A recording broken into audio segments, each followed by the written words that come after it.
খবর 24 সাথে আপনাকে স্বাগত। নতুন নতুন খবর জানার জন্য আমাদের চ্যানেলে চোখ রাখুন। 2014 সাল থেকে দিল্লিতে ক্ষমতায় আম আদমি পার্টি। লোকসভা নির্বাচনের ফল যাই হোক, বিধানসভা নির্বাচনে আপকেই পেলে রেখেছে দিল্লিবাসী।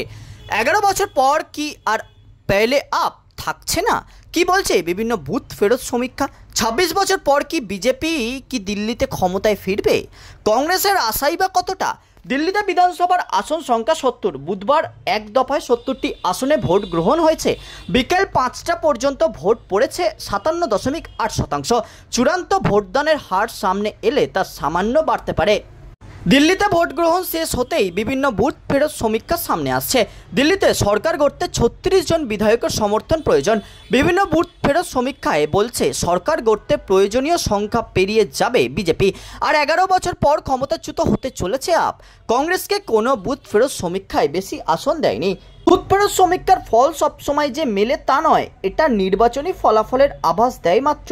ম্যাট্রিজের বুথ ফেরত সমীক্ষা বলছে বিজেপি পেতে পারে 35 থেকে 40টি আসন, সেখানে আপ পেতে পারে 32 থেকে 37টি আসন। কংগ্রেস সর্বোচ্চ একটি আসন পেতে পারে।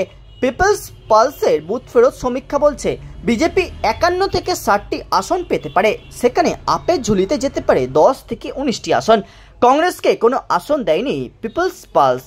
চাণক্য স্ট্র্যাটেজিসের বুথ ফেরত সমীক্ষা বলছে বিজেপি 39টি থেকে 44টি আসন পেতে পারে, আর আপ সেখানে পেতে পারে 25 থেকে 28টি আসন। কংগ্রেসকে 2 থেকে 3টি আসন দিয়েছে তারা। পিপলস ইনসাইটের বুথ ফেরত সমীক্ষায় আপকে 25 থেকে 29টি আসন দেওয়া হয়েছে। বিজেপি পেতে পারে 40 থেকে 44টি আসন, আর কংগ্রেস সর্বোচ্চ একটি আসন পেতে পারে।